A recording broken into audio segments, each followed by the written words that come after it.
Hello, everyone. Let me know if you can hear me and if you can see me. There's a little bit of a delay between what's happening and what you see, I think. But I think we're live. Let me know if you are seeing me, if you're hearing me. I'm going to check if everything works correctly.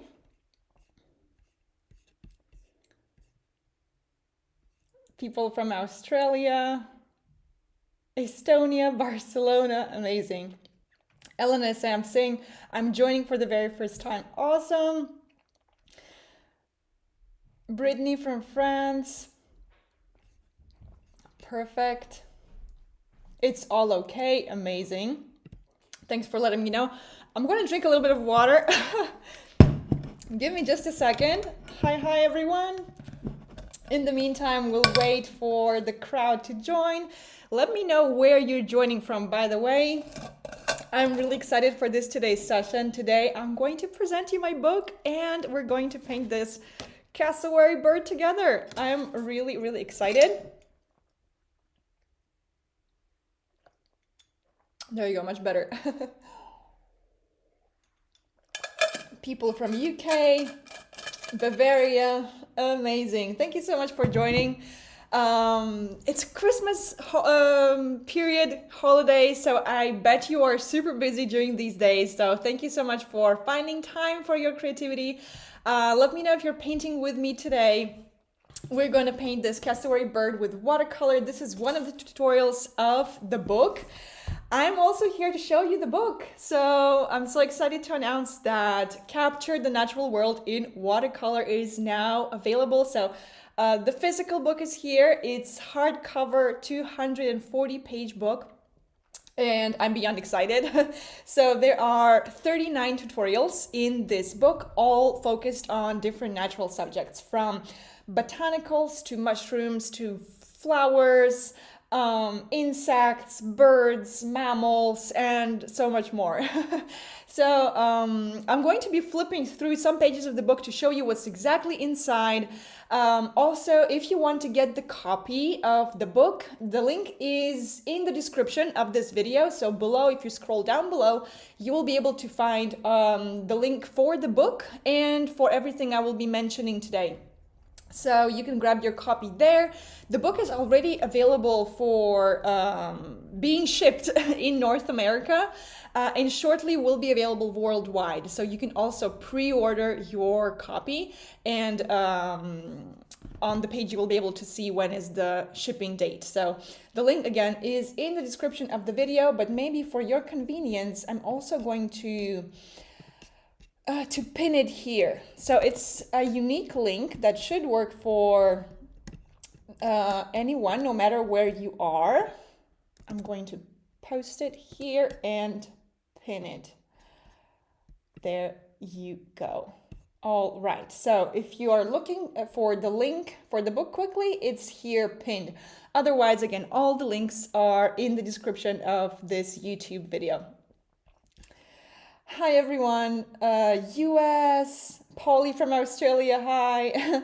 Andrea Mello is here, by the way. You will see Andrea in the chat. Andrea is going to help me with some of the comments today. So I don't think there's a feature to like respond to or like tag people or respond to people, but in case you need something, Andrea is there to help you out. And of course, I'm going to be also checking on the comments periodically. So if you want to ask anything, you can put the question here in the chat.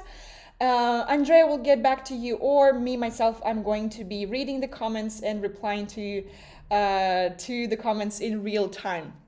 So I think the best is going to be for me to switch to my other camera so that I can show you the book and what we're painting today, and just tell you a little bit about what's exactly inside. Then we will pass to art supplies. So in case you're painting with us today, I'm really excited.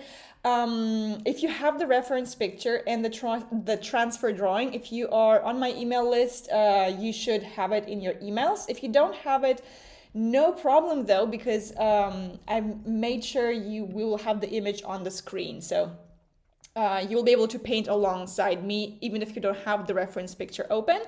As for the art supplies, you will just need your regular watercolor supplies, some paper, your regular watercolor set. We are going to use just a few colors today. I'm going to be explaining you everything during the painting process, so no worries. A palette, a pencil, and an eraser. This is basically all we need today. So let me switch to my other camera.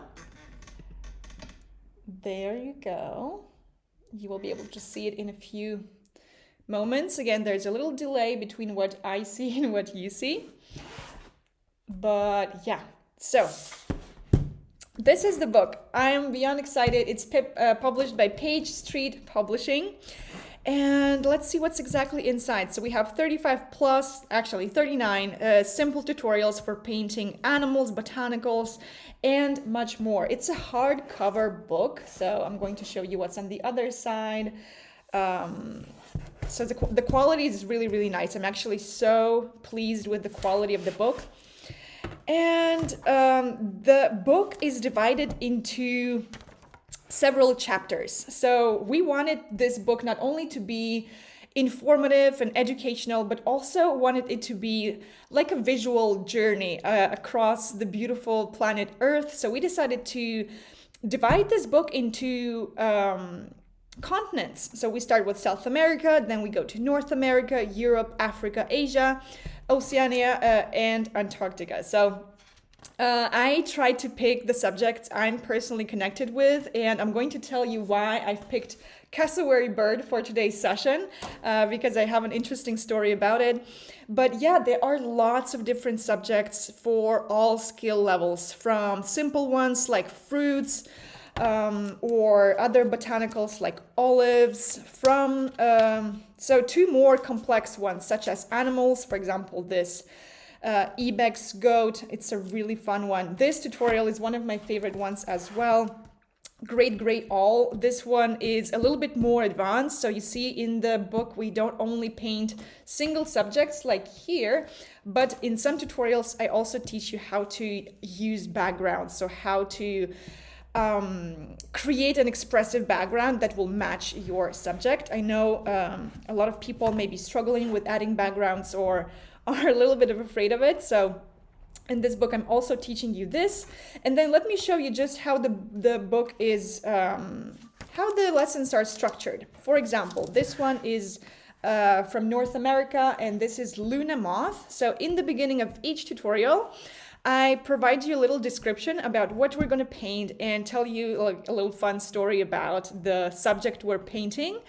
I also provide all the colors we are using inside the tutorial. So there's a complete list with swatches, the paper orientation for each tutorial, and then we have the steps. So I did not want only to show you how to paint something, but also how to draw it, because I think it's really important to go from the very beginning, and I wanted these tutorials to be accessible to everyone who not only wants to paint but also to draw. So in order to paint something, you need to draw it first. That's why you see I provide all the steps from the very simple sketch, so from the very simple scheme to more detailed drawings. So these were the drawing steps, and then we pass to the painting steps that are, again, step by step. Every single step is described. We have the color mixes for each step. So really, I tried to make it as much beginner friendly as possible, even though you will see that the tutorials are quite detailed. So for each tutorial, by the way, you have like a beauty picture that can help you to pick which tutorials to engage with. Like maybe you can flip through the book and see like, oh wow, I really like this turtle. So these pictures are here to inspire you and just give you a quick overview of what we're painting. This is what we're painting today. This is a cassowary bird from Oceania. Cassowary is such an incredible bird. I've personally had a chance to not see it, but my husband saw it. Let me tell you the story. So actually this story is tied to how this book started. So this was last year. I was in Asia. We were traveling with my husband for 5 months, and I was sketching on a daily basis, doing travel sketches, painting nature around me, basically anything that would inspire me. And we were in Papua, in Indonesia, in a bungalow, and I got an email where Page Street Publishing, there you go, this is the publisher, Page Street Publishing reached out to me saying if I wanted to make a book with them. So this is how it all started, and I started to work on it last year, so in 2024. It was a long process. It took us 1 year to make this happen and to bring this book here. And how did I pick the subject? So again, I wanted it to have a personal connection with them. And as for the cassowary bird, so we're in Papua, in Indonesia, and cassowary lives there. So this bird, by the way, you can read this in the description of the tutorial, lives in Papua New Guinea, North Australia, and nearby islands. So I was in Papua New Guinea at that moment, and with our guide, we went to try to find it. He said, okay, early in the morning we can go to the forest, to the jungle, and try to see cassowaries. He said they're quite hard to see though. These are giant birds. Like imagine this bird, it looks like a dinosaur. So it has this bony crest that is really interesting to paint. We're gonna give it volume today. I'm going to show you how to paint this part realistically, and also you can see like you don't want to mess up with this bird here. So it's a pretty aggressive bird, quite dangerous. If you see the footprints, there are like 3 fingers like this, and when we saw the footprints, this is what we saw in the beginning, we were like terrified. It was so huge. It was like maybe this big. So I was like, oh my goodness. And we struggled to find the actual bird. So my husband only saw it from a distance and I didn't see it. But still, this cassowary story kind of is one of the highlights of our trip. That's why I really wanted to include it in the book. So this is what we're painting today. I'm going to show you a few more tutorials from the book before we pass to the actual painting process. This is one of my favorite ones, the tiger, Amur tiger. This is the most northern tiger of the planet. I love it. We have giant panda. This is also a really cute one. In this tutorial, by the way, I teach how to use masking fluid. So I think there are a couple of tutorials where we use masking fluid, and this is especially handy if you have dark subjects and you want to be able to paint them without going around all of these little leaves. So it's really handy for these kind of subjects. So you see everything is explained step by step. Let me show, oh, this one is really fun. The Philippine tarsier. I love this one. We've seen Philippine tarsier in Asia as well in real life. So it's a really fun creature. This is the smallest monkey of the world. This is wild. It's so tiny. It's this tiny. It's incredible. It doesn't look like monkey at all, but it is a monkey.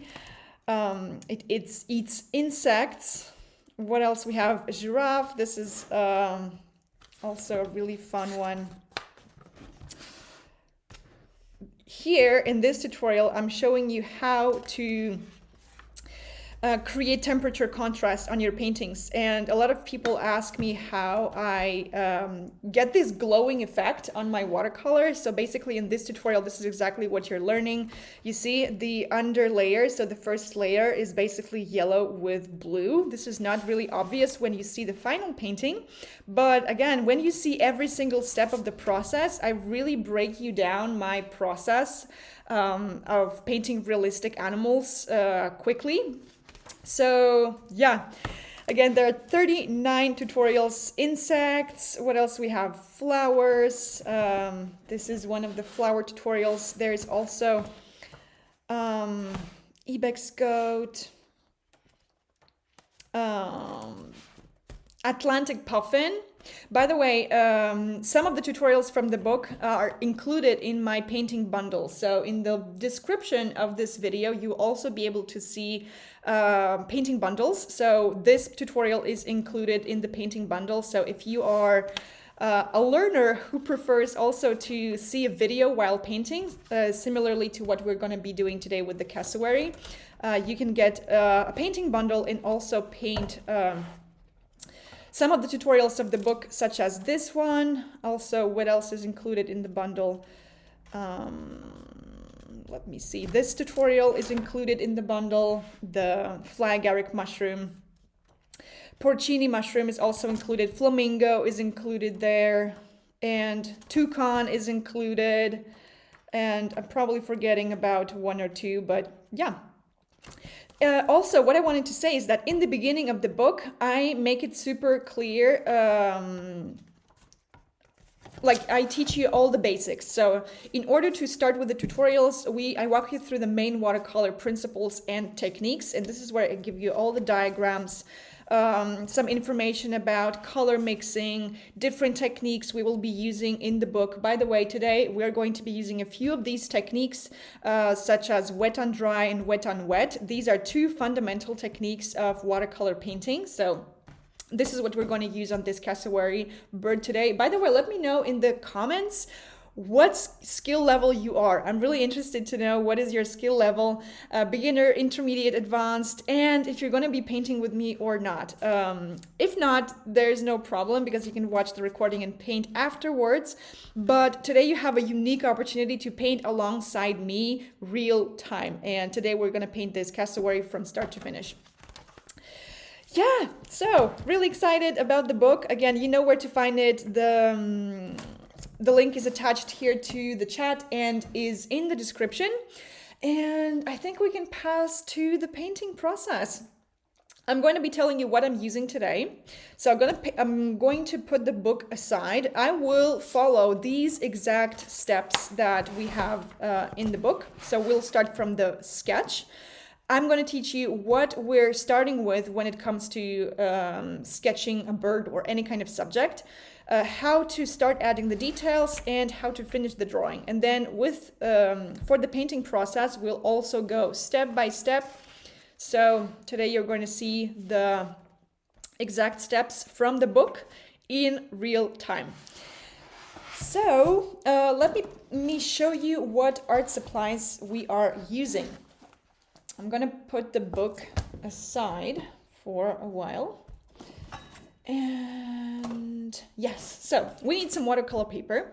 I'm using Arches 100% cotton paper. This is my favorite brand for watercolor paper. If I paint in a sketchbook, I don't think they do sketchbooks, but I use this paper for any kind of standalone paintings like this one. So I buy it in pads or in big sheets, and then I cut it into smaller sheets. For example, this one is around like A4 format. And this is going to be perfect for our today's painting. The orientation for the paper today is vertical because you see our bird fits our sheet of paper vertically. So this is the orientation we're going to use today. As for the paper, so this is hot pressed paper with satin finish. So it means it's really smooth. And I used this paper for all of the tutorials of the book. This is the exact same paper I've used there. And I love this paper because it has no texture on it. So it was perfect for scanning the images for the tutorials so that I don't have the texture of the paper on the way. And then secondly, this paper is just perfect for watercolor. So it's 100% cotton, means that we can apply several layers of paint one on top of the other without the paper behaving weirdly or getting damaged. So it's a really resistant paper that can hold a lot of layers and techniques. So this is what you need to know about paper. As for watercolors, so for the book, I've used White Nights watercolor set and some colors from Winsor and Newton, but you can use any kind of professional watercolor. this is how White Night looks. I use colors from tubes mainly. I'm going to explain you why in just a few moments. I also have a set from Sennelier. They have wonderful watercolors as well, so I might be taking some colors from here, but basically any kind of professional grade watercolor set will work just fine. Why I prefer watercolors in tubes? So because I usually travel with these palettes, so I travel with them, but I actually got used to use it even in my studio, so this become my go-to palette. I have 2 of them. And when you buy a palette like this, it comes empty, so with no colors. That's why you need to fill these pans with your own colors. And it's only possible if you have colors from tubes. So all you need is just to open the tube. This one got stuck a little bit, so sometimes you need to put some energy in opening it. And then you just squeeze some in the palette. So for example, this is one of the colors we're using today. It's called turquoise blue. If you don't have this exact color, by the way, no worries. I'm going to tell you what you can do to obtain a similar color. So you just squeeze some and you're good to go. If you want to travel with this palette, you need to wait a few days for the color to get a little bit more solid. Otherwise, when you close it and you put this palette in your bag, it can get spilled. So this is just a trick for you. But yeah, this is for the colors. For today's tutorial, we will need these colors here. So I'm going to tell you which ones exactly. We need ochre, we need cobalt or ultramarine, carmine, indigo, turquoise blue. If you don't have it, I'm going to show you what to do instead. Cadmium yellow, raw sienna, and sepia.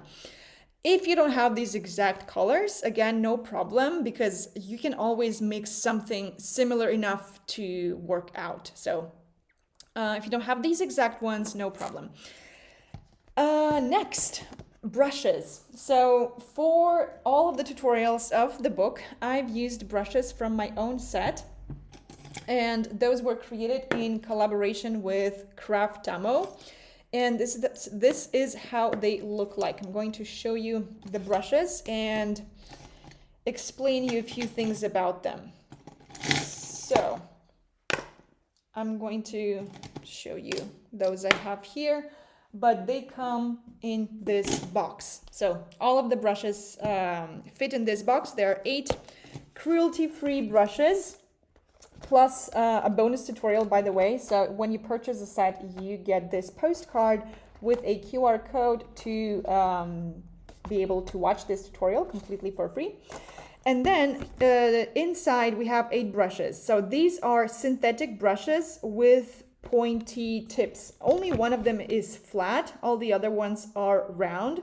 And this set features 2 travel brushes. So I'm going to tell you what are these travel brushes and how to use them. So this is what I've used for all the tutorials in the book. And why synthetic and why pointy tip? So it's really important to have round brushes because round brush will allow us to do exactly what we need. Synthetic because it's hard enough in order to create all the techniques, all the effects we need to create inside the tutorial book. And pointy tip is really important because oftentimes I make like most of the tutorials with only 2 brush sizes. For example, a big one, big to medium one, and a smaller brush. And a pointy tip is perfect for creating final details. So if you have your own brushes, it's just really important that you use a round brush, synthetic, pointy tip. As for the sizes, so here in this set, we have brushes from number 14 to number 2. So number 2 is the smallest brush we have. These smaller brushes are perfect for the final touches, fine details, as those lines, by the way, that we have on the Cassowary. So this kind of brush would be really handy for all of these tiny dots, tiny lines. This is what we add as final touches. And what are travel brushes? So I'm going to show you exactly. So here, this is how the travel brush looks like when it's open, and here is how it looks like when it's closed. So basically, It's a brush that you can bring with you, and this is what I'm currently traveling with. So every time I want to go super light and just take a small bag and, you know, go sketching, I just take these two brushes. There are number 10 here and number 6. So the ones I'm holding here are both number 10, but again, the set features 2 sizes. And so once you close it, this is how it looks like. And when you open it, it becomes a full-sized brush. And number 10 and number 6 are really versatile. So oftentimes, again, if I want to go light, I just take those 2 brushes and I travel with them. And for the studio work, the whole set is really convenient because you have a big range of sizes for basically any kinds of needs, from landscapes to botanicals to animals, architecture, because we have a flat brush as well. So this set covers all the subjects. And this is what I'm going to use today. So I'm not sure what exact numbers I'm going to be using, probably something big like 12, and then I'm going to be using something medium like 4 and maybe number 2 for the final touches. But again, you can use something similar. For the sizes, the numbers are different in different countries. So for some brush sets, my 12 can be your 10, or my 12 can be even your 8. So just pick something, you know, medium big and then small. And this will be enough for today. As for the palette, to make it easy for you to follow, I'm going to use my big palette.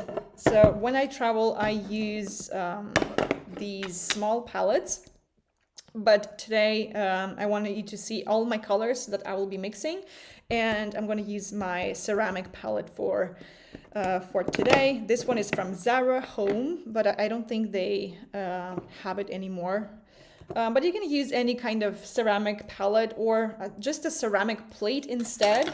Or what else you can use is the lid of your watercolor set. If you have a metallic box, you can use these sides for mixing colors. It's really handy. I think that's it for the supplies. So I have my water, of course. Also, one more thing, actually a few more things. We will need some napkins or paper towels. So this is really important. We will need to clean our brush from time to time, and every time you want to correct a mistake, you can use a paper towel. So this is what I will have nearby while painting. And 2 last things I want to mention. Give me a second, because one of them is my eraser and I dropped it. There you go. So I have my pencil and my eraser. So for the pencil, you can use anything in the range of HB to 2B. I'm going to be using HB today. And an eraser. So this is a kneadable eraser. You see it's soft. So I always use a kneadable eraser instead of a normal one because it's more gentle on paper. And because we will be sketching directly on our watercolor paper, I want to make sure that I don't damage the paper with a hard eraser. So this eraser is perfect. And then there is one more way that I use it. I will be showing it to you later. So that's it for the supplies. Let me see your comments. I'm really curious who's painting with me today. And I see you also share your skill levels. So I see Anna, beginner, intermediate, advanced, perfect.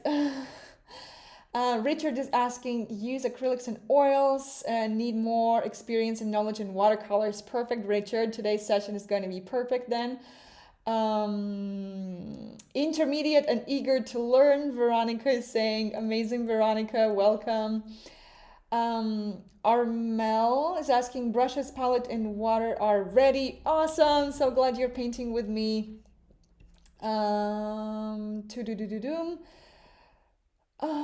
Hello, how can I get the transfer picture of for the Cassowary? So the transfer picture, so you mean the if you mean the drawing, the transfer drawing, this one is available if you have the book. So inside the book, by the way, what I forgot to mention is that in the book there is a QR code. here that you can use to download tracing images and reference pictures. So we don't need a tracing drawing today because I'm going to be showing you every single step of the process. By the way, I see my image is not showing, not fully showing. So let me move it a little bit to the side so you can see all of the image. It's going to, I think it will be better now. So yeah, you can see the reference picture here on the screen. So this is basically all we need today. So you need this picture that is already on the screen. That is now visible. Let me see other questions. I'm from Netherlands too. Amazing. Hi from Alaska. Hello. Hello from Ecuador. Welcome. I'm glad this event is happening on YouTube. Perfect. I'm happy too. By the way, the recording is going to be available, so you can watch the replay.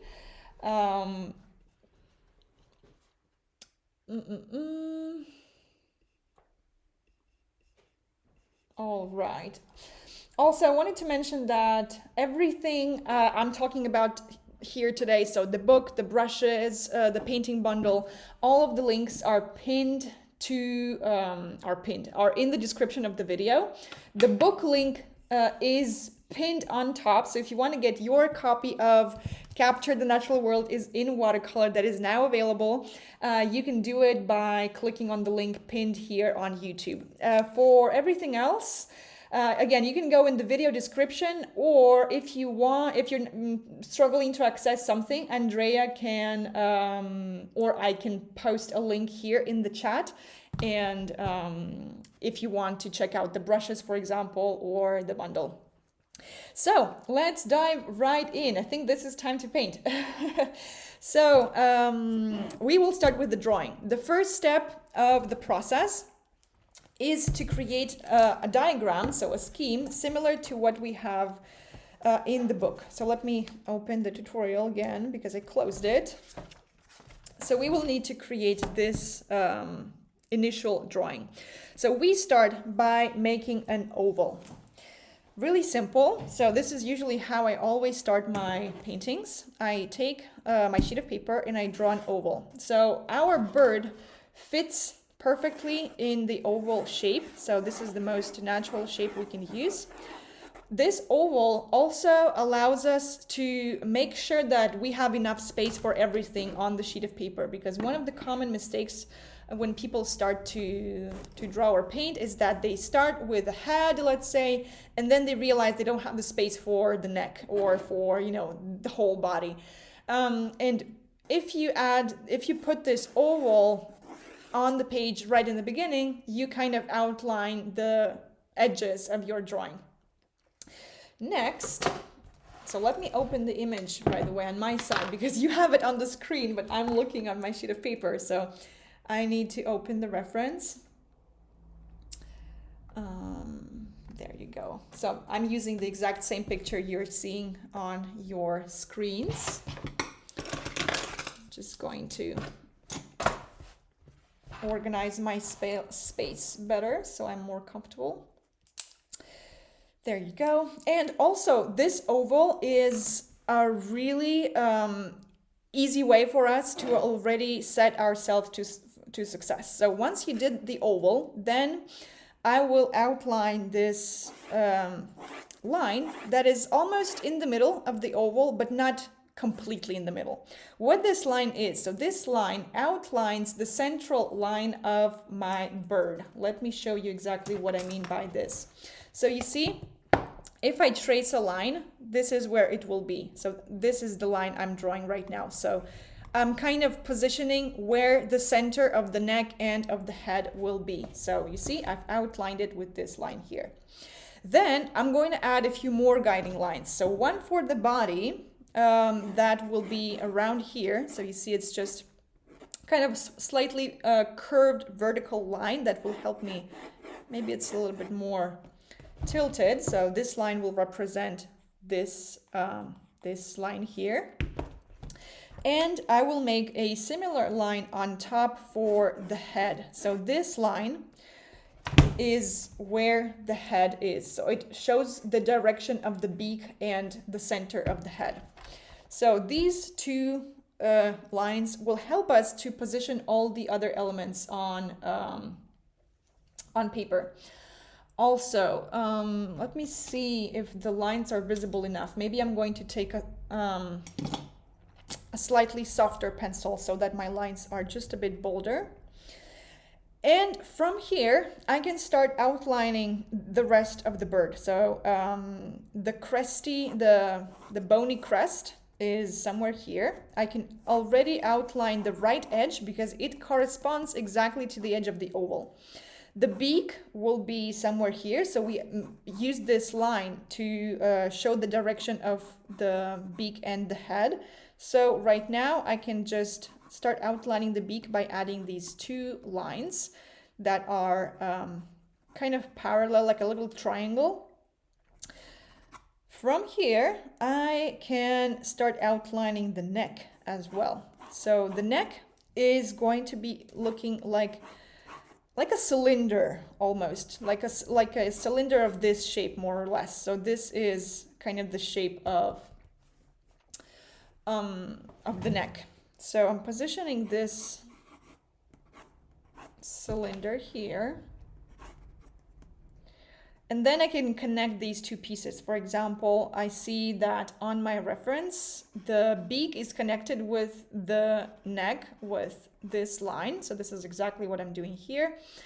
Also, I can outline potentially the head with a circle. This is what I do sometimes. Or here I can use some more lines. So I see that this portion of the head, you see, I can represent it with this line. So what we're doing right now is we're kind of building the shape of what we see on the picture. So we're not trying to get a perfect outline. We're trying to understand what are the shapes that compose our bird.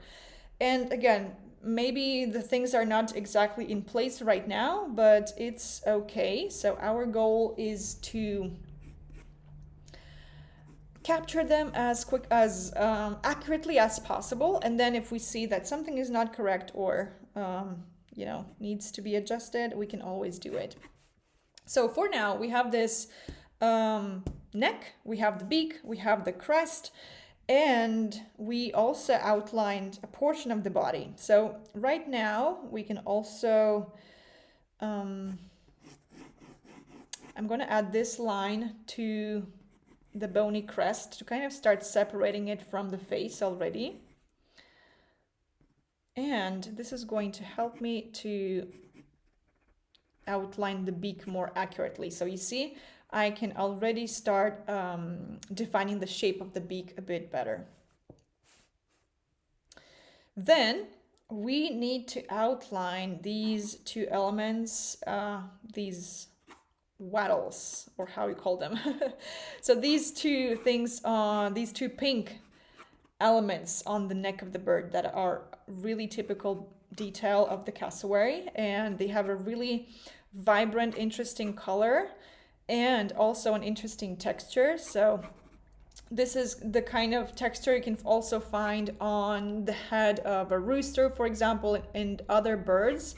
So today I'm going to show you how not only give this part its color, but also how to create the texture. So I've just outlined it very simply, really roughly right now. We're going to give them more details during the next steps. But for now, I'm just going to outline the body a bit better. And I think at this stage, we can also start to outline the eye. So you see, the eye is almost the last thing we're doing in this steps, actually the last step of this step. Because first we need to outline the position of the head and everything. So then you see I've outlined this cross that helped me to outline the position of the eye. And then I think it needs to be moved to the side slightly.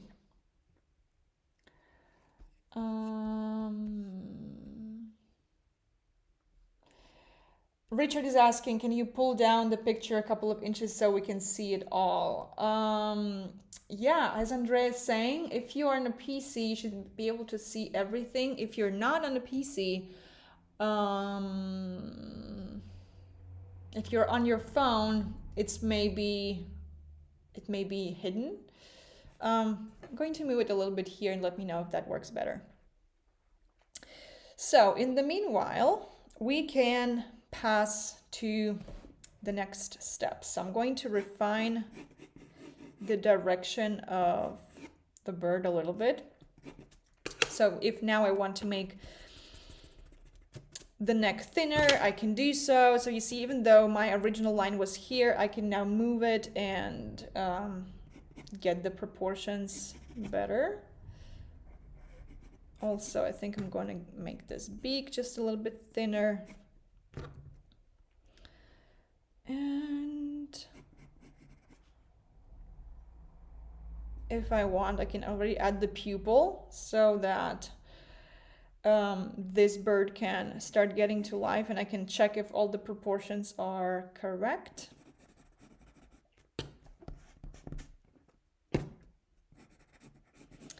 I'm also starting to give some details to this bony crest. So instead of a simple oval right now, you see I'm making this shape look more realistic, and also we'll add some of these guiding lines because these are what we see on the reference and those are what we see here on the final illustration.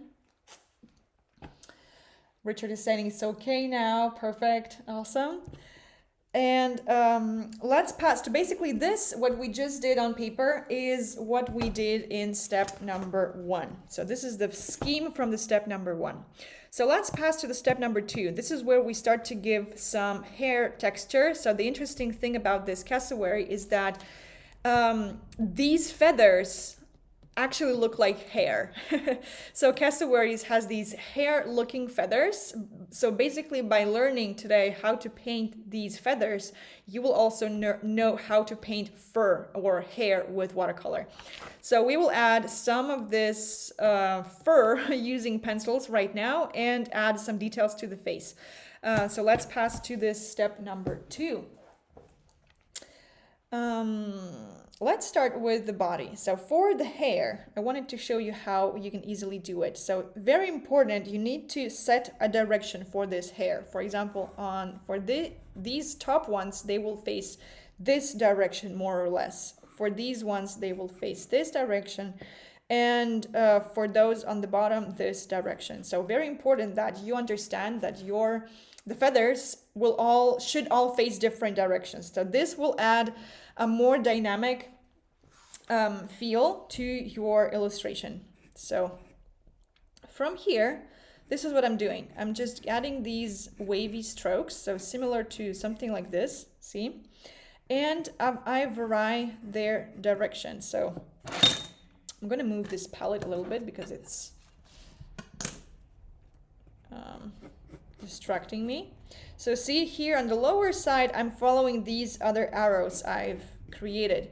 So I created these arrows to make it more simple for you to kind of understand why I'm placing these strokes in these directions, but you don't have to draw the arrows on your drawing.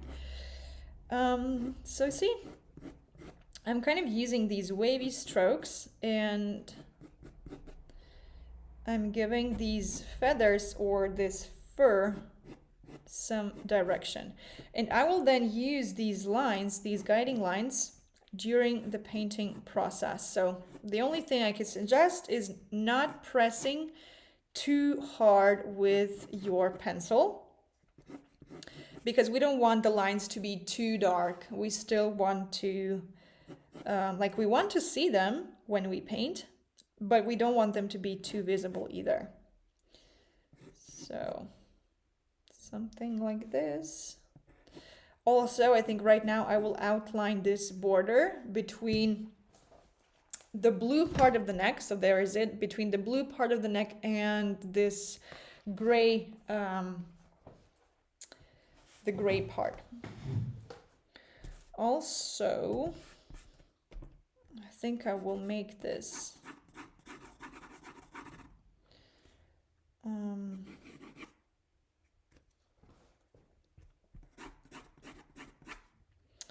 I want to change the direction of the neck slightly, so I think now it looks better. And also, I think one thing is that the beak, no, actually maybe it's fine. I thought the direction of the beak was wrong, but it looks like it's okay. And the opening of the beak. So by doing these adjustments, I will need to move these wattles just slightly. But as you can see, with pencil, there is no problem, so we can always adjust things slightly. There you go, something like this. And I can pass to sketching the face features. So right now we have the eye. And I want to draw this area around the eye. So there is this white space that I'm capturing that I want to remain white during the painting process. Also, there is this darker spot, like kind of the eyebrow, I would call it. So I'm outlining it as well. The nose hole is going to be somewhere here. So at this stage, we can already outline such details as the nose hole. Also, because I'm holding my sheet of paper like this, I realized the direction of my painting is slightly different from what I have in the book. So I will keep my sheet of paper like this. And now I'm adjusting the details of the beak. So I see that there's this little round tip on the beak. I think it's a really interesting detail of this bird. So I went there with my pencil and kind of made it more obvious. And from here, I can go and start these lines that go from the beak and to the wattles. So I'm going to show you what these are. You see these lines here. So this is what we're drawing right now, these lines. There you go. And I'm going to outline this area of the head with an oval, because this area here is lighter. I can already see it on my reference and on the final painting. So in order to remember about it, I'm going to keep it lighter than everything else. And also there is this area under the mouth that is also lighter, the mouth opening. And I'm going to outline the end of the bony crest better, and just generally take care of these of this pattern on the bony crest. Also its shape. I think I'm going to change the shape a little bit. So I'm using my kneadable eraser to erase some of it. And I think this looks a little bit better. Also still, I think the direction of the beak is a little bit lower than on my reference. So let's make it a little bit more straight. But if you're happy with yours, you can just leave it as is. I'm going to make mine just a little bit more straight. Give it a central line, restore these lines I've kind of lost, restore the nose hole, and there we go, the beak is there again. I'm not going to give too much details to the bony crest though, because I think we can do it with watercolor. And this is it. This is the drawing. So we don't have to add every single detail with the drawing. So as a final step of the step 3, you can see I have lots of lines and even the texture on the wattles. This is something we can do, but just make sure that your lines are not too bold. So I've just added this ear hole. And then for the wattle texture, I'm going to erase some of those guiding lines and kind of give them a more finished appearance before adding the texture.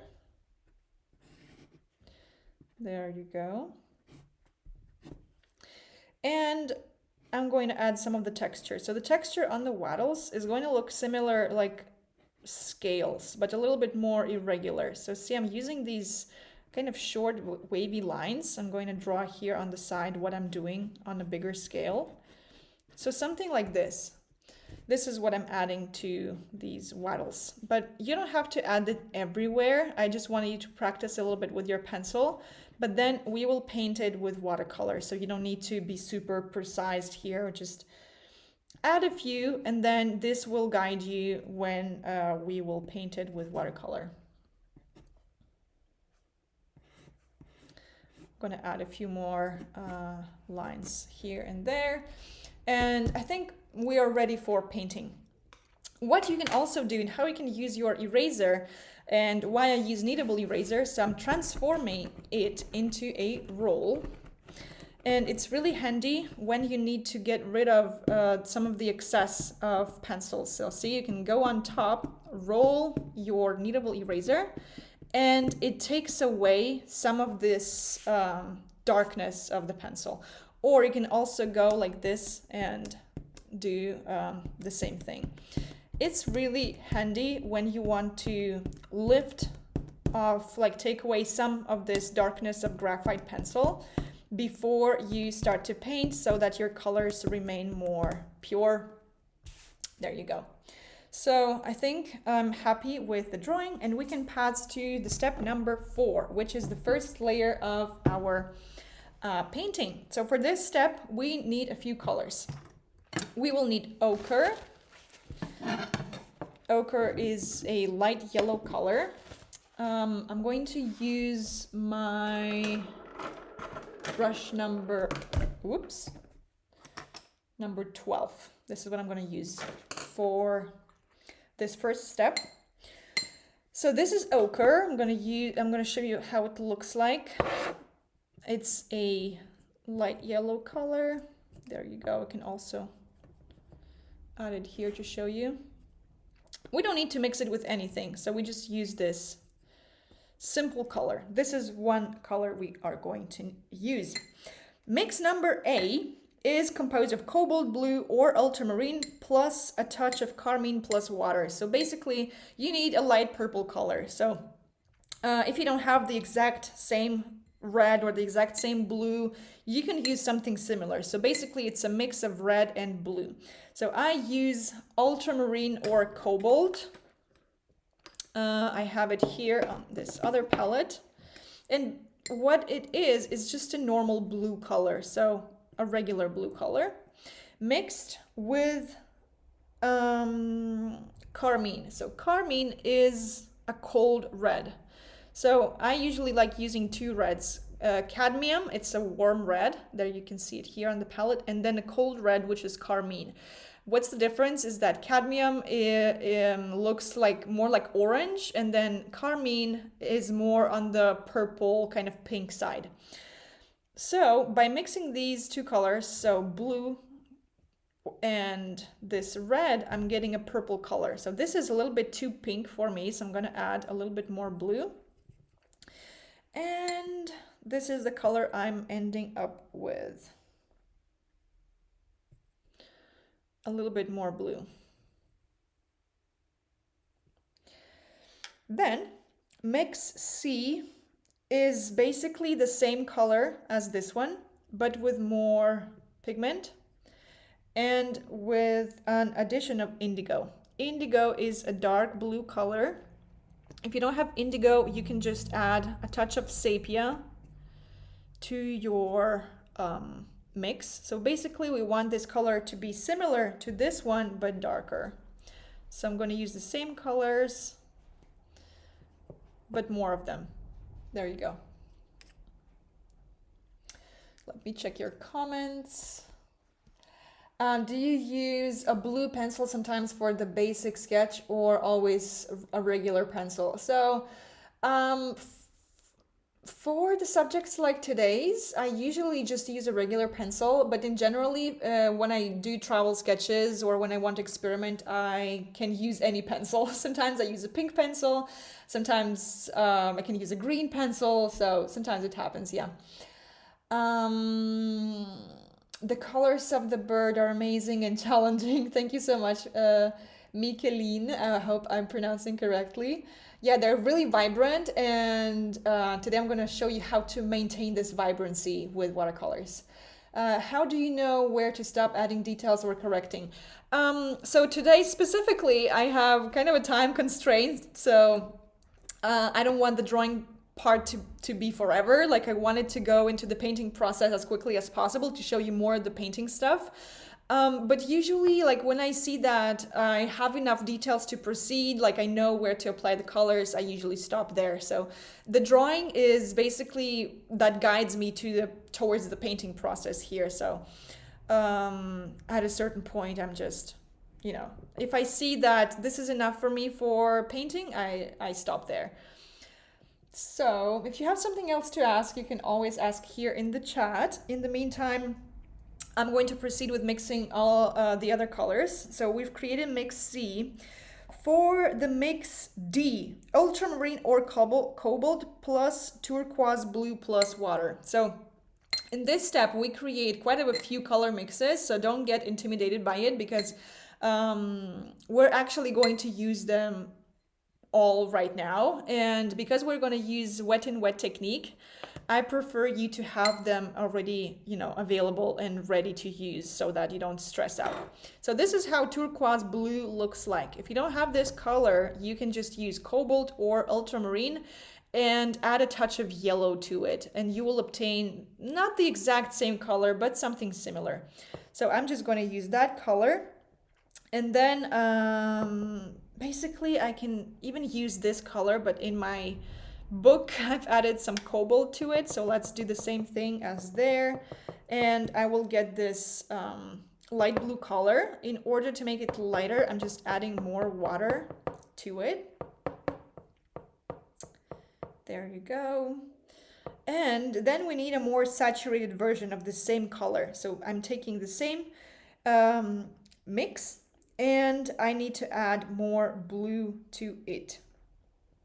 So just going to mix the exact same color but in a more dark version, so something like this. So this is the color we're going to use for the neck. Oof, I think we have all the colors. Yeah, I think this is enough. So in the book, I also have a sixth color, but I think we can already use what we have here. So this is also a thing, like, you don't have to repeat me word to word. Like when you read the book, if you're gonna get the book, if you missed like a portion of the step, you can still achieve a similar effect. So don't get too like, too carried away by the words. Just try to see that what you're doing more or less is matching the pictures, the step pictures. So the process pictures, I think, are more important than having that exact mix or doing that exact step this exact way I've said. You can also use your techniques you're more comfortable with as far as you get a similar result. So once we have all the colors mixed, this is what we're doing. So I want to say one thing. We will try to use this, make this first layer without interruption. So this is quite important because we want to create seamless color transitions. So I'm going to start with ochre. No, actually, I'm going to start with mix A. This is what we have here. It's cobalt blue or ultramarine. plus a touch of carmine, so light purple color. And I'm going to apply it to the whole right portion of the bird. So the bony crest, the beak, until I reach almost like about half of the bony crest. I stop here. This is really important. I wash my brush. I clean it with my paper towel. This is what we're doing all the time in the book. In generally, this is one of the main techniques I use. I switch to ochre, and without waiting, I'm applying this color here side by side to the purple color. I'm not touching the eye. This is the very important thing.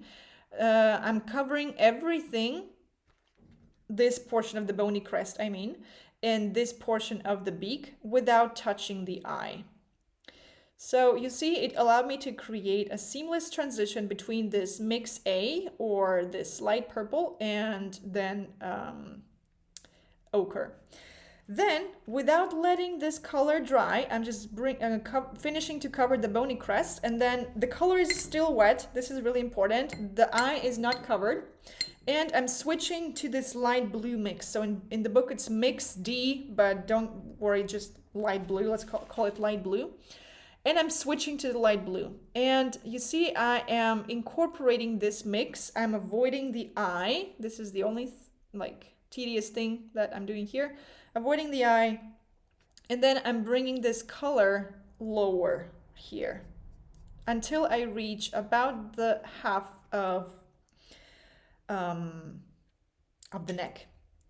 Then I switch to my more vibrant blue color, and I continue to cover, oh my god, I continue to cover the neck using this darker color until I reach the end of this blue area. This is where I'm going to stop for now. So I want to make sure that this transition here is nice and smooth, and in order to get an even smoother transition, I'm going to go here and just slightly, you see, I'm washing my brush, drying it with the paper towel, and then just adding a few strokes here so that these two colors blend together even nicely. So this is how you can make your color transitions, color graduations even more seamless. Then I can do the same thing on this right side. So basically, actually under the beak, we have this dark purple color. So I'm taking it. It's the same version of this light purple, but darker. And this is what I'm going to use under the beak. There you go. And then I'm going to switch back to that blue I was previously mixing, and I'm going to cover this area around the wattles here. In this area, I'm getting a little bit more careful. You know, I'm using the tip of my brush. This is really important. That's why it's really important to have brushes with a pointy tip. See, for example, in these areas, I can easily go and fill this area with color without going beyond it. So that's why a pointy tip is super, super, super important. And I'm also going to outline this right side of this wattle. See, again, I can even add these small details already at this stage using just the tip of my brush, see? So this is what we're ended with a really nice transition from purple to ochre to blue to light blue to dark blue, see? So that sounds complicated, but the trick here is just not getting the previous color dry and just keep going until you're done with this area. That's it. We keep the wattles dry at this stage. By the way, I realized my wattles are a little bit out of proportion. They should be longer. So I'm going to correct this right away. Should be longer. And this part here is actually blue. So not a big deal. You can just go there with water and kind of cover it. There you go. And now we can paint this body here. So for the body, I will use the second purple color, so the slightly darker one. And I'm just going to cover this whole body using this color.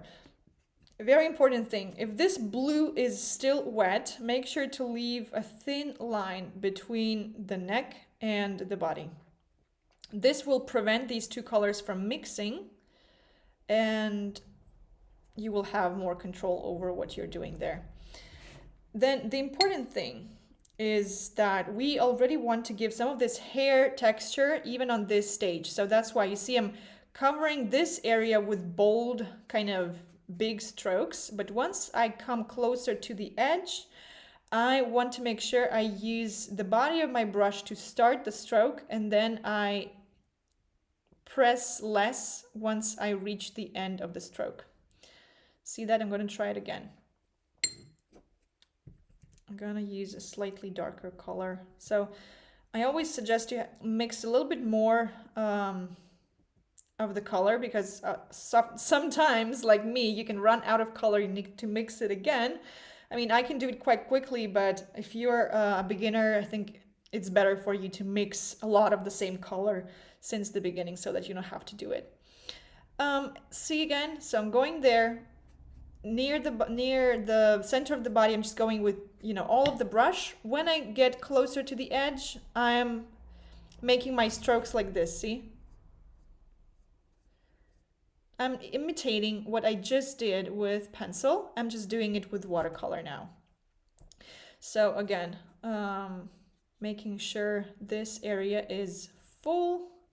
And then once I'm starting to reach the end, I'm using this technique. And again, I'm following the direction of this fur or of these feathers that we've created there with pencil previously. So I'm following the pencil lines to guide me to create this hair texture. So you see, even at this stage, we've already created this hairy texture.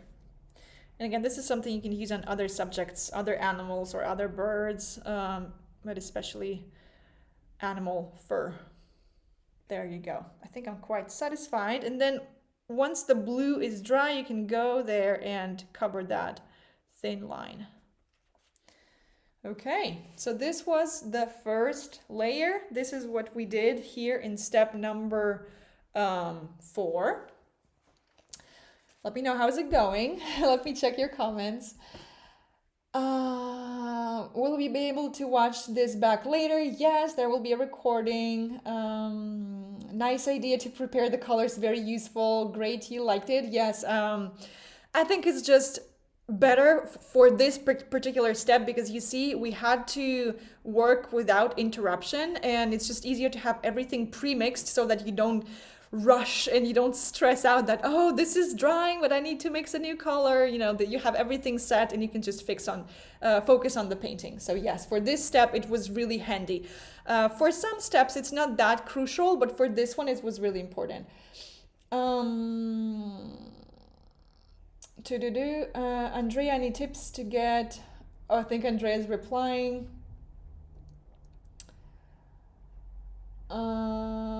I think Andrea is replying to this one, so I'm going to continue.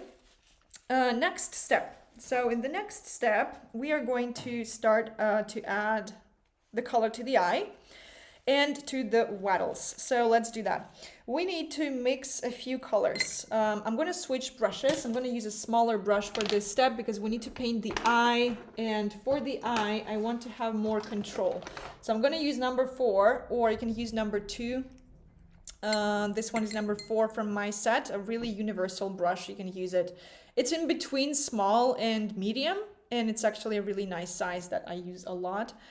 So let's mix this cadmium yellow, just cadmium yellow, nothing else, very simple mix. Then we need another simple mix, which is raw sienna. If you don't have raw sienna, you can just mix something brown, add something brown to your or something orange to your yellow, and you will get a similar color. I have a burnt sienna, by the way. I'm not sure I have raw sienna nearby. Let me see it in my set.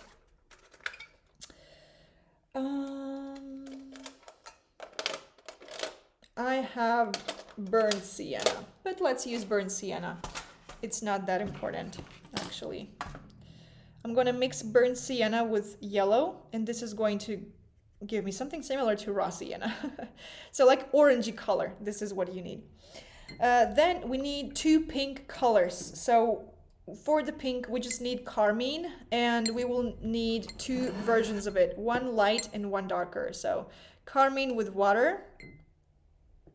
I'm gonna show it to you here. So this is just a light carmine, and then this one is a darker version of the same color. So same carmine, but more pigment and less water. This is all we need for this step.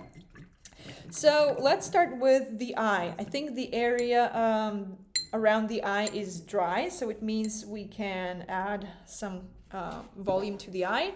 The only thing is I want to leave a little highlight untouched. I'm actually going to outline it with my pencil so that I don't forget about it. And I'm going to paint the whole eye. The only thing I also don't want to touch is this thin line around the eye, like this eye lid, or how you call it. I want it to be lighter. So I'm just going to add the pencil line again so I don't forget about it. And I'm starting with yellow. I'm going to apply it to this whole left side of the eye except the highlight. And then once I reach the half of the eye, I'm going to switch to raw sienna or something similar and cover the rest of the eye, so the right portion of the eye, again avoiding the highlight. And if my raw sienna starts to affect the yellow portion too much, I'm going there and I'm pulling this color back where it was. So this is actually really similar to what we created during the last step. So this transition between purple to raw sienna here, but on a smaller scale. So basically we have this transition from light yellow to dark yellow, and we have this 3D effect on the eye thanks to this. This is it for the eye. We're going to stop there. And now we can add this pink color, so this carmine, to the wattles and to this nose hole. So for the nose hole, it's really simple. I'm just going there with one stroke and I'm adding this pink touch. And for the wattles, I'm going to start with the light pink color, and with the top, I'm going to work on both of them at the same time because I think it's manageable. And then once I've reached about half of them, or a little bit less than half, I'm switching to the darker pink color. So same carmine, but with more pigment and less water. And you see, I'm creating this color transition from light pink to dark pink. Very similar again to what we just did with the rest. So always the same technique. So in watercolor, for painting natural subjects, this is one of the most frequently used techniques in the book and generally in my teachings. If you get the painting bundle, you will see that I use this technique all the time in my painting tutorials. So in the bundle, you will learn how to paint insects, mushrooms, birds, mammals. There are 14 tutorials. Each one is around 2 hours long. So actually the exact same thing we're doing today. So it's real-time tutorials, narrated, just like today, every single step explained. I provided reference pictures, transfer drawings, even some diagrams for some of them. There are also 3 PDF versions of the tutorials inside the bundle, and until the end of the holidays you can get this bundle with 50% discount. So normally the total price of this bundle is $274, and right now we can get it at $97. So again, this is a holiday specific promotion that we're running. and it features 14 tutorials. Some of them are from the book. So for example, the flamingo, toucan, Atlantic puffin, 2 mushrooms, the turtle, and something else that I don't remember. But yeah, 14 tutorials, like 24 hours or 28 hours of content even. So around 2 hours for each tutorial. So made it this transition here a little bit smoother, and then my wattles got dry at this point, and I'm going to take more of this carmine and add some of it to this right portion of the wattle. And this is going to be a nice opportunity to show you how to smooth the edges. So see, I just added this dark pink stroke, and I wanted to integrate more smoothly with the rest of the surface. So I'm going to wash the brush, clean it with my paper towel, there you go, and smooth the edge. So the wet brush will allow me to integrate this stroke, this darker stroke I just created, with the rest of the surface.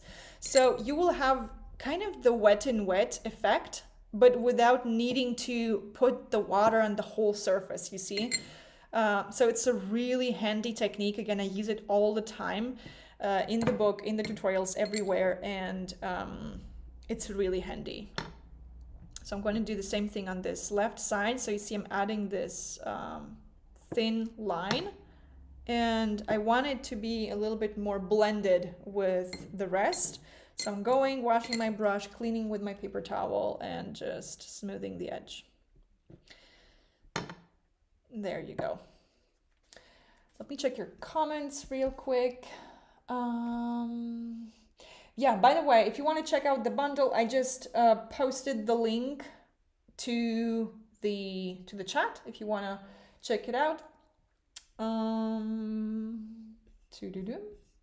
There you go. It's now also pinned on top of the chat. So this was it for step number 5. Step number 6, we can start adding some texture to the neck and to the bony crest and to the head in general. So for this, we will use the similar colors or same colors we already have on the palette. But we just need to make sure that the surface of the head is dry. So mine is, so make sure yours is. So I'm going to touch it and I see nothing, you know, it's not wet, so I can proceed. I'm going to use one of these purple colors. Actually, I've added some water to both of them, and I kind of created a single color out of it. And this is what I'm going to use to add shadow to this lower portion of the bony crest. And I will start outlining the texture of the bony crest as well. So you see my color is light enough. It's not the, it's a little bit darker than the initial color, but it's not too dark. So we want this texture to underline what we've just created and make it look more detailed, but we don't want it to be too dark. I'm still using my brush number 4, by the way, so keep going with your smaller brush. And I'm going to start adding some of this color to this left side of the bony crest. And I'm mixing, you know, big strokes with smaller strokes. So I'm adding some variety to the bony crest. And I think at this stage, I'm going to leave it as is. We can always add more, but for now, let's leave it. And I'm going to use the same color and add shadow around the eye, especially to the right from the eye. I see there's this shadow area, and it's quite important that we capture it. I'm still leaving this thin line around the eye untouched though, so we want that to be lighter. And you see how this dark shade instantly made the eye pop. And I'm also going to use this dark color to underline the mouth line. There you go. And also I'm going to use this line under the beak. Okay. All with the same colors we already had on the palette. So no need to make something new every single time. Okay, then we can mix, actually we can add some more color to this dark blue mix I had here. So the one we used for the neck. I'm going to add a little bit more of indigo or ultramarine or any blue you have basically. And I'm going to create like a darker version of that color. And I'm going to use this color to start creating the texture on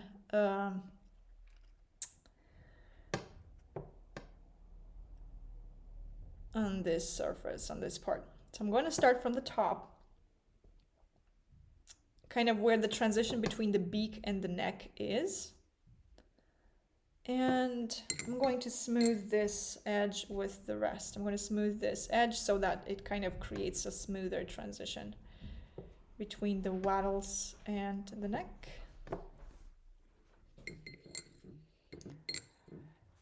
Thank you, Nina. And yeah, thanks to Nina for enrolling in the painting bundle. Thank you so much. I see you got the bundle, and I'm so excited. You have now access to these 14 tutorials, and you can paint more natural subjects with me. So again, guys, the link is in the chat right now, pinned on the top, or you can also access it in the description of the video. So there are 14 full-length narrated tutorials inside where we paint different natural subjects together, just like today.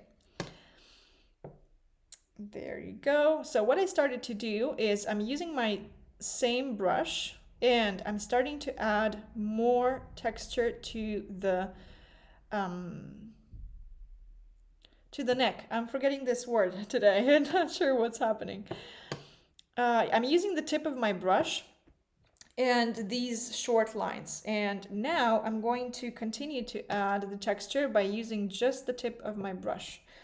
So I'm going to create these short lines along the neck surface.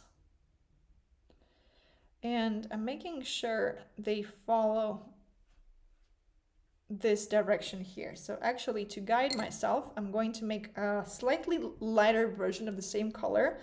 To do so, I just added more water to that mix. And I'm going to outline some of these lines here. So remember, we started with the fact that this area here is going to be lighter. So this is exactly what I'm doing. I'm outlining that area and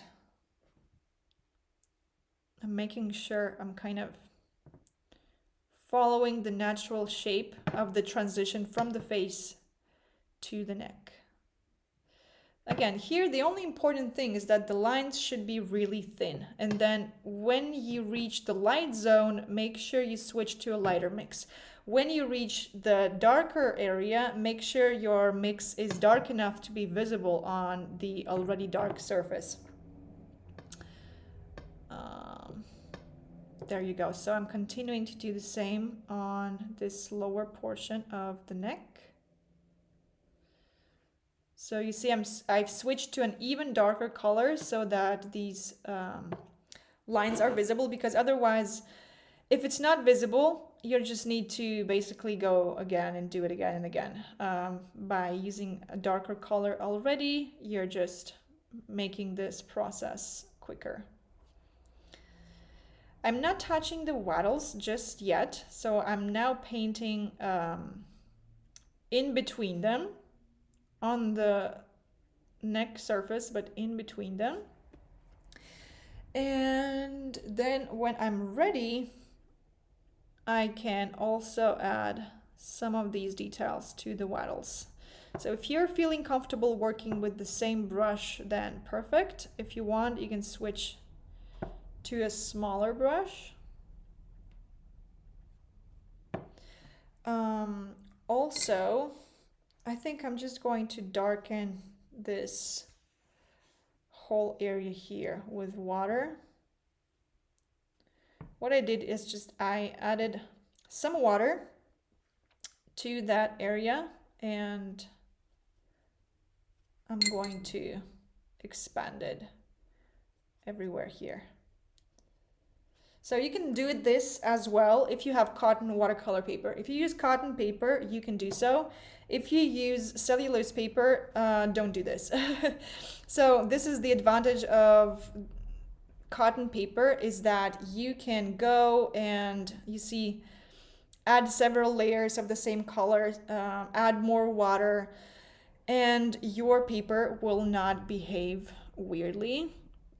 By doing so, I've also united some of this surface so that my texture, the texture on the bird now looks more, how would I say, more like it belongs more to the bird, because before I think it was a little bit detached from the surface, and now it looks more like skin. So now you see some of the edges got a little bit more blurry, some of these remained crisp, and I think this difference really allowed us to make this more realistic effect there. So I'm going to use an even darker color. So I'm going to use some indigo, basically all the same colors we just used, some carmine. So I need to mix a dark purple color, and I'm going to use it to start outlining the details of the beak. So I think this is time to add details to the beak, and this is what may happen to you as well. So if that area you were painting is still wet, you will have some blooming there, like I just had. But to me, it's not of a big problem because that area is dark anyways. So now this is quite of an important moment. I'm going to paint the beak opening. I'm still using number 4, but I could switch to number 2, but I think number 4 is going to be fine. And you see I'm tracing the beak opening with these thin lines, and I'm not just painting one straight line. I think it's easier to interrupt your line from time to time. It gives a better, kind of more organic look, first of all. And then secondly, it removes the pressure of making that one perfect line. So this is usually what I do. And then I use this same color to outline the nose hole. There you go. And some of the texture on the face. So this is the time when we will start to add the texture both to the face and to the bony crest. I think for the texture, you need to be a little bit careful with the color. I think the one I'm using right now is a little bit too dark for the face, so I'm going to use something lighter. I will use this for some areas right now so that I don't have to wash my brush and use a different color. So I'm just keep adding what I can with this existing color I have on my brush. For example, you see I've outlined these wattles a little bit better. And now I'm going to add some water to this mix, like create a slightly lighter version of the same mix, and just add details to the bony crest, sorry, using this slightly lighter color. So if I want a darker version, again, for example, near the eye, I can go and grab a little bit more of the dark mix. So it's really about trying a color on your paper and seeing like, oh, this is maybe too dark, let me switch to a lighter one. Or you try it and you see, oh, actually, this is not that visible, I want it to be darker. So right now, you see I've added this darker mix near the eye, and it allowed me to make the eye pop even more. And also I'm going to use the same color to add even more details to the eye. I'm now painting, I'm creating this darker outline for the eye. I'm not covering the white near the eye still. It's still white. And then in the book, I add a pupil on a later stage, but I think we can already do so. So I'm just gonna mix any dark color. You can use anything you want. Sepia, indigo plus sepia, doesn't really matter. And I'm just going to add this pupil. And instantly it brought our bird to life. Look, like everything changes when you add a pupil. I'm keeping the highlight white, so we will keep the highlight until the end. So highlight next to the pupil really create this nice 3D effect. And basically this is it for the eye. And then I'm going to use a similar dark color to add some of these details to the face. So right now for the details, I'm using short little strokes. For example, here on the face, like little lines, little short curvy lines on the cresty and on the bony crest. So anything that can help us to underline the texture. I think this is too dark, so if something is too dark, you can go and blot the area with your paper towel. There you go. Add a few more lines here and there. We have half an hour more together, so if you have any questions, if you want to ask something, go ahead. You can do so in the chat.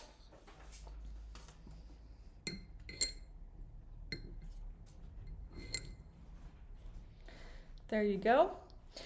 Right now, let's add more details to the wattles. So we need a darker version of the same pink color we have. To create it, I can just add some carmine to one of my dark purple mixes, and I'm going to obtain an even darker purple. And I can use the same technique, same little strokes I just used on the neck. I'm going to use the same ones on the wattles. So again, before you commit and you cover everything with the texture, check if it's not too dark, check if you're happy with the color you got. So add this texture to a small portion and then see if you like it. And then, as I mentioned already, once you want to add the texture to the lighter portion of the wattle, so on top, make sure you use a lighter version of this color, because this is how light and shadow works. So even the texture on the light areas will look lighter than the same texture on the shadow areas or darker areas. So these are details, but those are actually quite important to obtain realism in a short amount of time. So see, just by creating this color transition from lighter pink to darker pink, even on the texture, we gave the wattles a finished appearance. Also, I think this 4 brush is just a little bit too thick. I think I'm going to switch to the number 2. If I find it. There you go. Found it.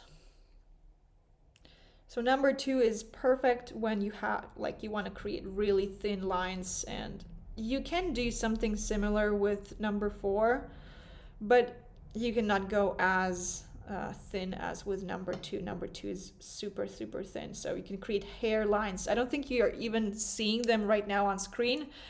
I'm seeing them on my paper, but I think they will be almost invisible to you right now. But yeah, there is a difference between number 4 and number 2. And like this, I've finished the texture on the wattles. I'm going to also finish with the texture on the neck. So I'm going to add similar texture that I have on the wattles, and I'm going to add it here. So with these simple kind of round looking strokes, I'm covering this area that connects the beak with the wattles. There you go.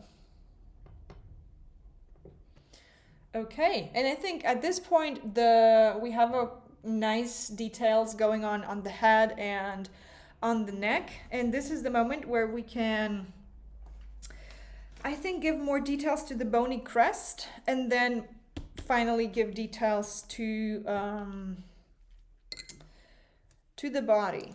And since I already have some blue on my brush, let me add just a few blue details to the head as well. So with the texture on the head and on the face in general, you can get even a little bit creative. For example, I've used some little dots on this lower portion of the head. I think it looks nice. So you can use something similar, like little dots, little lines.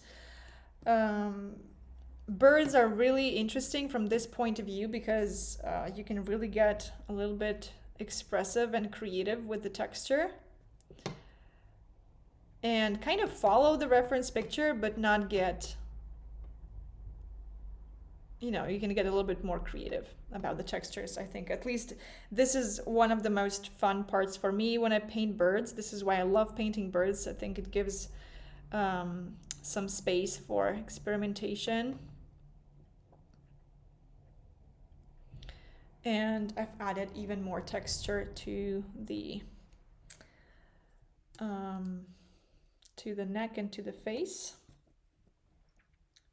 And I'm gonna add even more texture near the eyes. So I think the eyes are really, really important. So I'm adding this darker outline near the eye, near the eyebrow. So the cassowary has this little bit mean kind of expression. So I think by adding more dark near the eye, we are reinforcing kind of this typical, I would say, appearance of this bird. It gives the illustration even more character. And then I'm using these thin lines to paint the areas near the beak. Also, I think I'm going to add more of this purple to the whole beak. I've just covered it with some light purple. And again, if you have cotton paper, you can do this. If you don't have cotton paper, don't do this. I'm going to switch to number 4 and create a mix using this light purple and ochre. And I'm going to darken this whole bony crest. So see, with cotton paper, this is the cool thing. You can always add more saturation, like a different hue to your illustration without worrying that you will ruin the previous layer. So this thing is not possible with cellulose paper, or like partially possible, but you will get a much better effect with cotton. So see, like this, with a very like simple movement, I darkened the whole area of the bony crest without damaging the previous layer. So we still see all the textures and everything underneath, but just made the bony crest look darker. And then I left some of this light area. See, on the right side we have this lighter purple area that I haven't touched, but I'm just going around it right now to smooth the edge. And there you go. I think this looks much better. You could also do something similar here on the neck as well. So I think I'm pretty happy with how mine looks like. But yeah, let me see your questions. I will watch tomorrow. Thank you so much for the amazing tutorial, of course. Is there a thought behind why you used a cooler blue for the neck than the reference? I don't think my blue is cooler. I think it's slightly different hue.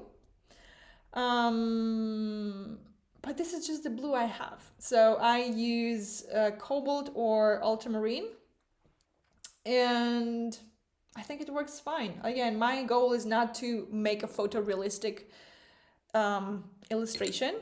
my goal is to make it look close to reality, believable, and then if the colors are slightly different, personally, I'm not really bothered with it. If you want yours to be more close to reality, then you can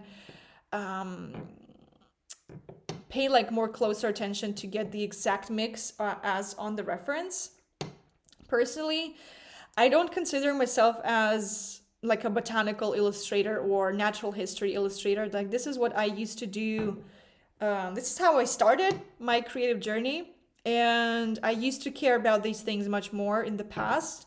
But right now I do a lot of sketches and I do travel sketches. And with travel sketches, you kind of forget about this habit of caring about the exact color and like the exact shade. So that's why probably I don't care about this anymore. So to me, it's important for the things to look believable and harmonious probably. And then if the color is not exactly the same as in the reality or on the picture, yeah, I'm not bothered by it. So sometimes I even change the colors. Let's say, you know, what example I can give you. For example, if I'm painting, let's say a flower or something, and I want to add a background, I can just use any color for the background, no matter if it was in the reality or not. So you kind of can decide what colors to use. At least this is my vision of it. So if you like a certain color palette, you can use it.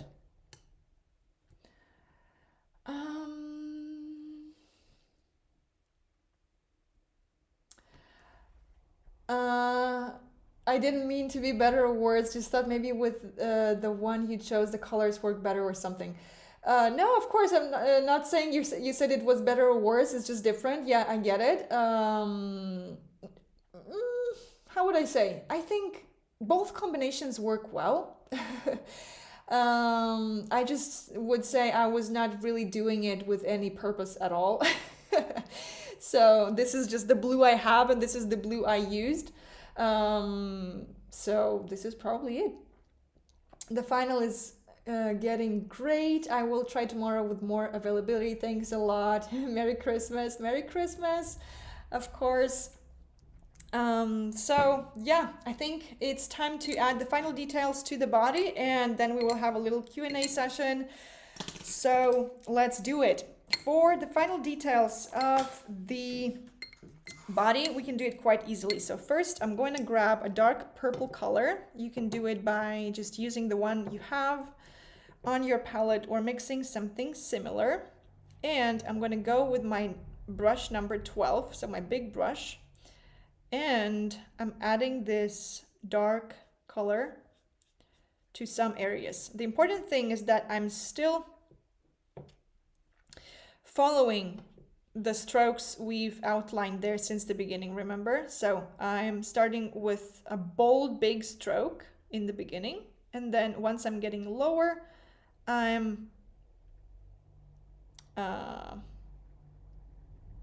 pressing less hard, if I can call it this way. So I'm creating these organic strokes, and that should be darker near the neck, and I'm going to make them less dark here. So again, if I want to make the color less dark, I'm just going and adding more water. And then it's just nice to have some variety. So I see it, sometimes I'm grabbing, so I'm grabbing the darker color again. So I'm switching from light color to dark color, just because again, I want to have some variety there. And then I'm going to use bigger strokes again. So working with the body of my brush, and always remember, start with a big, like start with the whole body, and then once you reach the end of the stroke, switch to the tip. This is why round brushes are so amazing, again, especially for textures, any kind of like fur textures. This is super handy because the brush already has kind of the shape of, you know, the fur. So it's getting it really easy. All you need is just to work on the pressure, how hard you press on the brush. So this will come with experience. If you're struggling in the beginning, if your lines look all the same, I suggest you doing this exercise. Just try to make lots of lines on a sheet of paper. Like you start with pressing hard and then you press less. Press hard, release. See? Try something like this and make them curvy. Make them in one direction, another direction. So try something like this if you struggle to do what I'm doing now. Also, one last thing I did not mention today is that for the Masterclass participants, we've also activated a coupon code on my signature course, Travel Sketching Academy. I know some of you guys already know about this course. Some of you here already have this course. This is my signature course for sketching, watercolor painting in general, and this is where I teach everything I know about travel sketching. So travel sketching means you don't have to necessarily travel the world to sketch. You can sketch everyday subjects, you can sketch nature. Inside Travel Sketching Academy, we sketch animals, plants, landscapes, what else? Humans, so human figures, portraits, architecture, trees. So there's a whole lot of different subjects. This is perfect for those of you guys who would like to sketch not only plants and animals, but also incorporate sketching in your daily life and also be able to sketch a wider variety of subjects, again, from portraits to architecture to landscapes, using quick techniques. So the goal of that course is to give you techniques that work no matter your schedule. So if you're busy, if you only have like 15 minutes a day for sketching, this is perfect because in that course I teach you exactly how to start sketching with only 10 to 15 minutes a day. It's completely doable. And for those who are watching this video right now live, and for those who will be watching the replay, we've created a coupon code that gives you 200 euros off. So it's an incredible offer. It's going to be available today and tomorrow until midnight. And we've also included the painting bundle in that offer. So usually you have to purchase the painting bundle separately. But if you get Travel Sketching Academy today or tomorrow until midnight, you get both with a discount. So you get Travel Sketching Academy and the painting bundle collection for only 349 for everything. So this is a holiday gift from me to you. A thank you for coming. If you were looking at Travel Sketching Academy, again, we've activated this special code for those of you who came to today's painting session or for those who will be watching the replay. But again, it's going to be available for 2 days. So today and tomorrow until midnight. There you go. Yeah, I just posted the code here. So all you need is just to apply this code, which is Natura, all caps, to 2025. Apply it to that page that you see on the screen. That will give you 200 euros off. Plus the bundle. So the bundle alone is 97. With 349, you're getting everything. So what I'm doing now is I'm adding these last touches. So you see, grabbing this darker color and painting these single feathers. So right now, this area here got a little bit drier.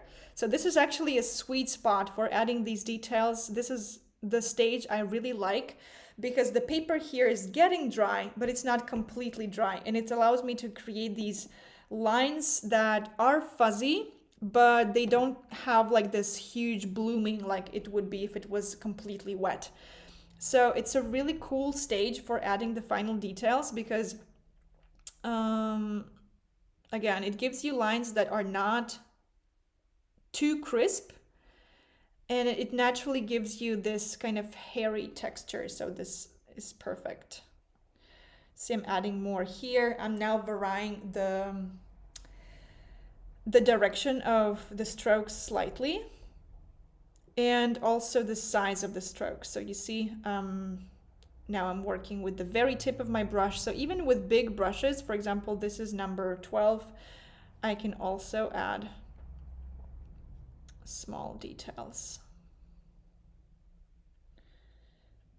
And I'm still following the pencil lines we've initially created. So it's very important, in order for this to work out, you need to give the fur a direction. So not random lines in one direction, but every line follows a certain direction. See, remember we did these arrows in the beginning, so we're still following them. And adding more here. Sometimes if I want to add like more dark to one area, I'm just going with the body of my brush again and darkening like the whole area. So see, again, with cotton paper, you can do these things without worrying to mess up what you just did. And I think I'm quite happy with this texture here. As a last thing, I would love to add more dark, kind of light, dark shadow to this left portion of the bird. So to the left from the neck, I'm going to use a dark purple color. I'm going to use the same colors we just used. Something blue, indigo, or cobalt, doesn't really matter, and carmine, for example. And I'm going there with my big brush and just adding this whole dark stroke there. There you go. And I'm going to use some of these lines here.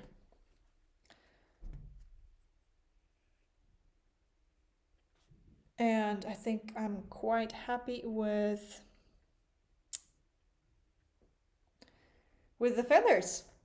I'm going to take some of this dark color and also add some darker details on the lower side to like visually connect these two areas, so that I just don't have this random dark color, but that it's supported also by something else.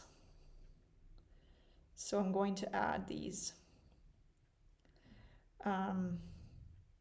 darker feathers here and there. And I think I'm actually quite satisfied with how everything turned out. So yeah, this is the final outcome. I really hope you enjoyed painting with me. Let me know how is it going. Let me know if you've painted with me. By the way, if you want to share your artworks with me, you can do so on Instagram. So post your painting on Instagram, tag me, natura.illustrata, just the same as my YouTube, but there is a dot separating Natura and Illustrata. Tag me and I will be super glad to see your creations. I will be reposting some of them in my stories, so if you want to shout out, make sure to post it and tag me. And yeah, this replay is going to be publicly available. I think I'm going to leave it on the page so you can watch it again and again if you want to paint the bird again, or if you want to watch it and kind of pause, take a little bit more time painting. But I think today's speed process was my usual speed when I paint, because when I explain and paint, I'm a little bit slower. So when I paint alone, I'm quicker, but when you explain, I wanted to make sure everything was clear today. So in 1.5 hours, we achieved this. So in the book, I think the tutorial took me a little bit more time. So you will see that the bony crest is a little bit more detailed. There are more details on the face itself. But I think this is a nice outcome for 1.5 hours, knowing that we started from zero. So we did this illustration from start to finish. We started with a white sheet of paper. Now I want to go and add more details. So someone asked here, how you decide when you stop adding details? Well, with watercolor, sometimes it's addicting. So I think I'm just going to stop. I need to step out, watch the recording, learn to finish my painting. Thank you, of course. Glad you enjoyed. Merry Christmas. I'm also going to post this one on my Instagram if you want to see the final result. But for now, let me switch back to my face so I can see you guys. There you go. I'm going to move my camera. And this is the final result of this session. A cassowary bird from the book. This one is from Oceania chapter. The book is now available. It's officially released in North America. I'm touching my mic. And it's going to be available worldwide. It's already available worldwide for the pre-order. So right now the link is in the description of this video. It's also pinned on top of the chat. So you can get your copy. I'm really happy about how the book turned out, not only in terms of the content that is inside that I've worked a whole year on. There are 39 tutorials on different natural subjects, basically anything you can imagine: mushrooms, flowers, plants, not trees, but actually trees as well. We have a sakura cherry brunch. Let me show it to you. And I have a really deep personal connection with most of these subjects. And I just try to give you a nice variety of techniques and subjects to draw of different skill levels. So beginners are totally welcome, intermediates are welcome. But even if you're more advanced, I'm sure you're going to learn some new techniques that maybe you were unaware of. I'm trying to find that sakura brunch to show you.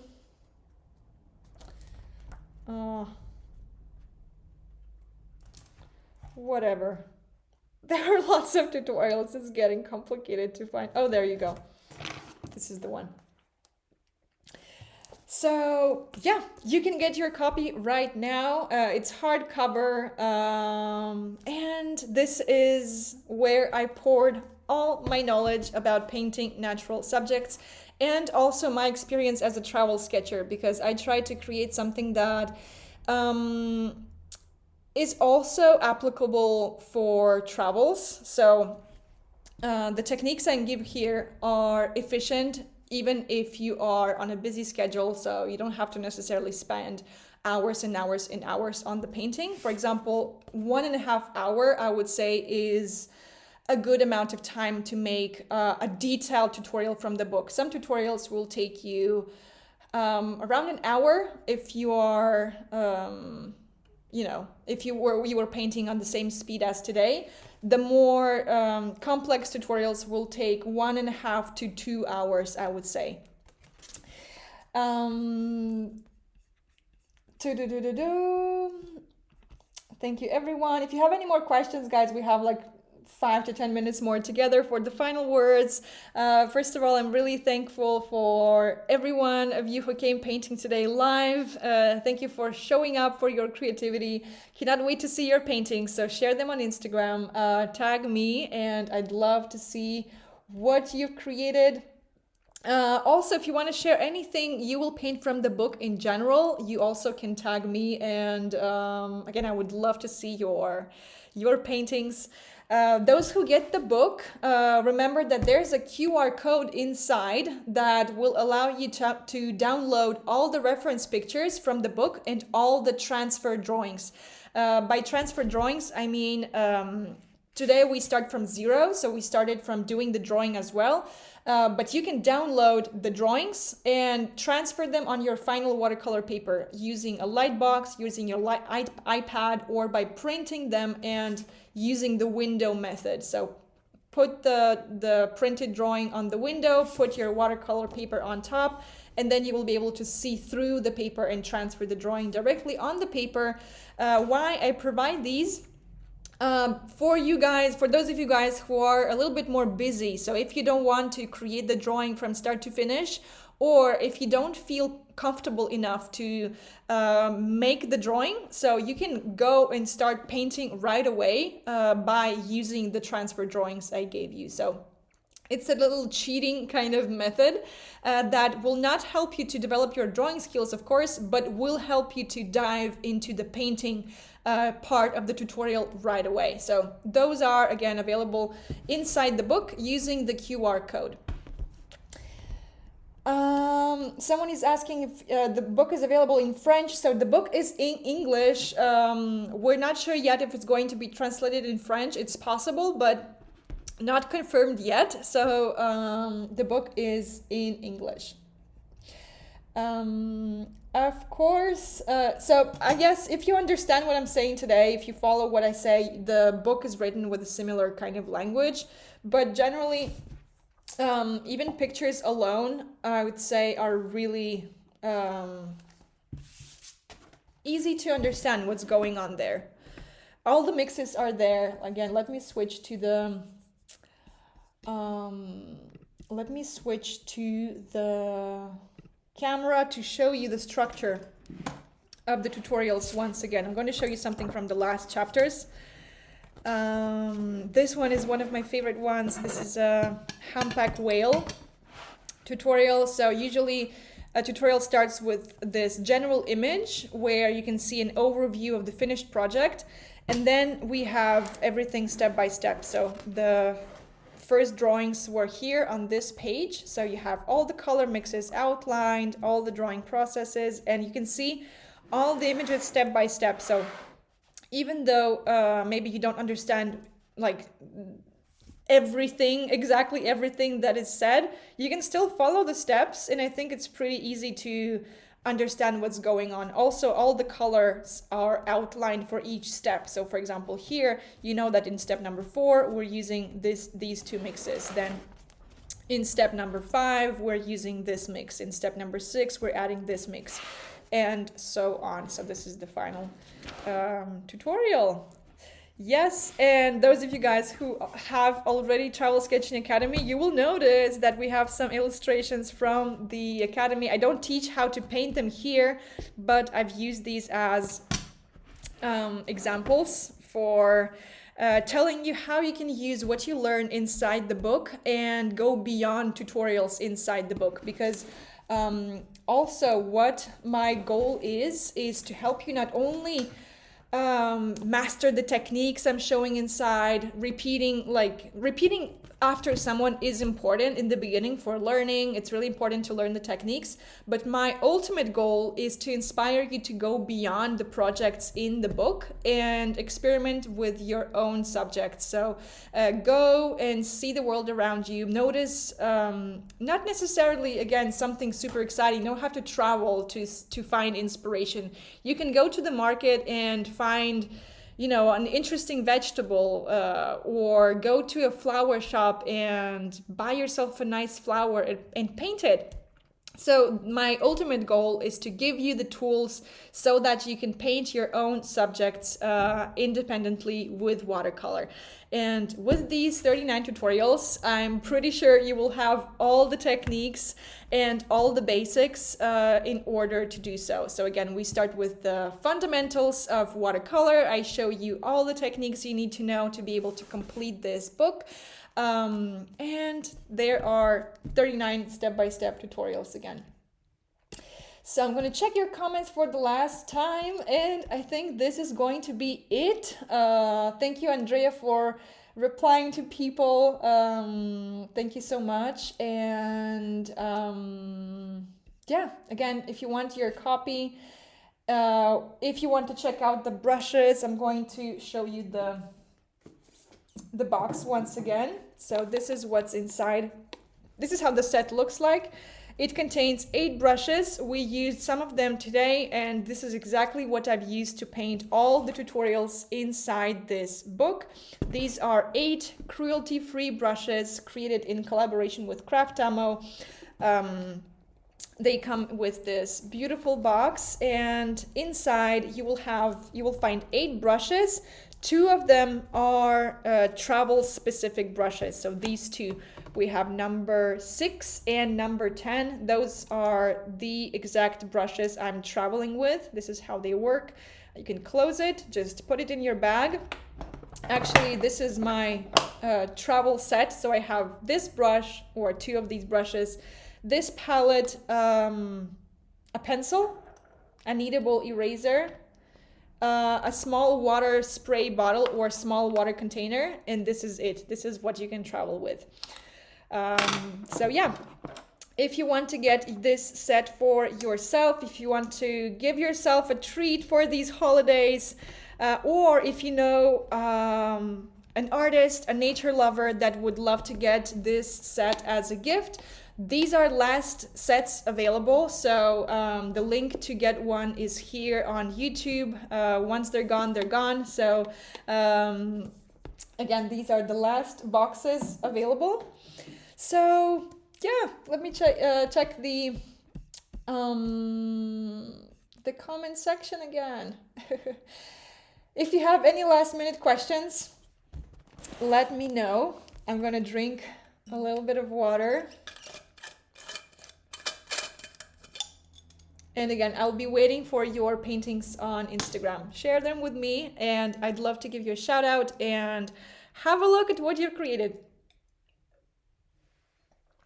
All right, I think no more questions, so I guess we can go. Thank you, Andrea, for your help. Thanks to everyone who came today, and happy holidays. Happy Christmas if you're celebrating. Happy holiday season. Take your time with your families during this magical season. I hope you will find time to also paint, create. If you're on holidays, use this time to find this time for your creativity. It's really important. Thank you so much. Have painted along. We'll share on Instagram. Thanks again. Amazing. Thank you so much. Awesome. So thanks everyone, and happy holidays.